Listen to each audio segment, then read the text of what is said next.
les abonnés, bienvenue sur votre chaîne YouTube Tennis pour votre pronostic et puis également quelques avis pour cette journée du samedi 22 août 2020. Alors je suis très content de vous retrouver après cette petite pause d'une petite semaine, mais malheureusement je ne pouvais pas vous proposer de pronostic parce qu'on n'avait pas de match. C'est un petit peu la saison tennis qui veut ça. Bon, on a eu effectivement cette période de confinement avec le coronavirus. Bon là effectivement il y a pas mal de tournois qui sont annulés. Donc on aura effectivement une fin de saison comme ça qui sera un petit peu tronquée. Mais on a quand même des grosses choses qui arrivent avec Roland Garros, l'US Open, et puis là on a le tournoi de Cincinnati qui a un Master 1000 aussi bien au niveau du circuit masculin que féminin. Donc là on va avoir des choses assez intéressantes. Alors moi les abonnés, je me méfie énormément si vous voulez de cette reprise tennis qui est pour moi vraiment la reprise officielle parce que on a eu quelques tournois effectivement la semaine dernière mais on n'avait pas tous les joueurs et toutes les joueuses. Mais là je me méfie énormément. Il y a déjà le contexte bien évidemment, c'est-à-dire que les joueurs et les joueuses jouent à huis clos et puis il y a après un aspect physique, un aspect de motivation. Beaucoup de joueurs et de joueuses n'ont pas joué depuis plusieurs mois. Donc lors de la première journée, comme ça, moi je regarde un petit peu ce qui se passe. Bon, je voulais vous proposer quelque chose. Donc je vais vous proposer ma meilleure proba. Et puis en fin de vidéo, je vous donnerai quelques avis pour les matchs d'aujourd'hui maintenant, les matchs en fin de journée. Il est possible que demain, aussi bien sur votre onglet communauté, sur votre chaîne YouTube, que sur notre groupe Telegram, que je vous invite à rejoindre. D'ailleurs, il est possible que je vous donne 1, 2 ou 3 pronostics de plus. Ça, c'est très possible. Peut-être qu'il n'y en aura pas, peut-être qu'il y en aura. Ça va véritablement dépendre un petit peu de ce que j'arrive à trouver demain.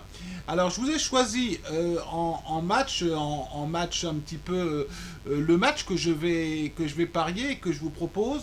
J'ai choisi le match entre Kudermetova et Tomljanovic. Alors vous allez me dire, c'est peut-être pas la plus belle affiche, mais ce match-là, il m'a bien plu déjà parce que vous savez comment je fonctionne, c'est-à-dire que je détermine toujours ma probabilité, c'est-à-dire que je détermine toujours mes cotes et je regarde les cotes ensuite. Et lorsque j'ai regardé les cotes, j'ai trouvé effectivement que la cote pour Kudermetova était relativement sympa. Donc je ne vais pas vous faire plus de suspense.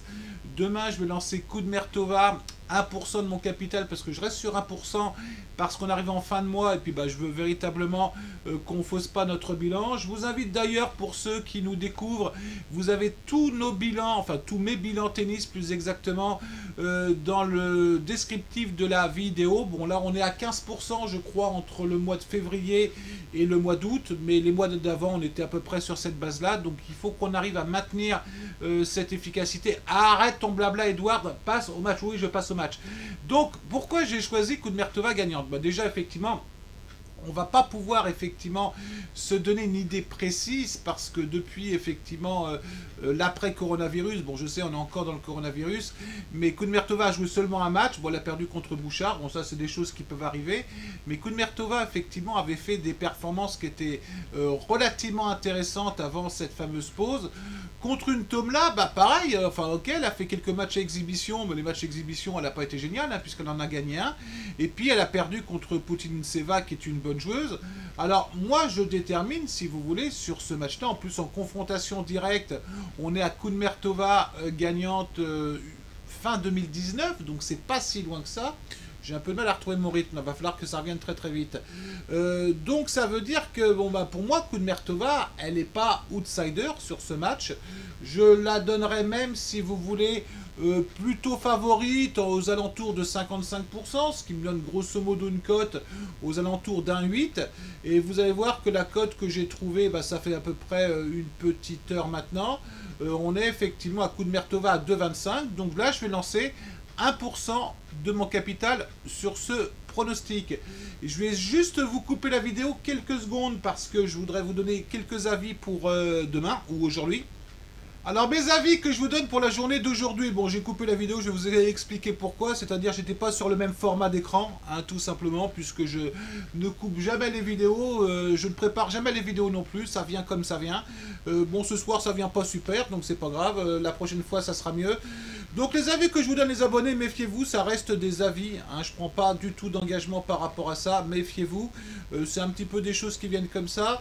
Je vois plutôt Dimitrov demain contre Humbert. Je ne serais pas surpris que Dimitrov puisse faire une perf demain.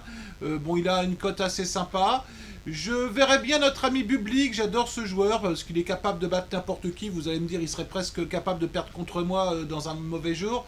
Donc ça, Bublik c'est un peu ça, mais Bublik est capable pour moi de perdre, de gagner pardon contre n'importe qui.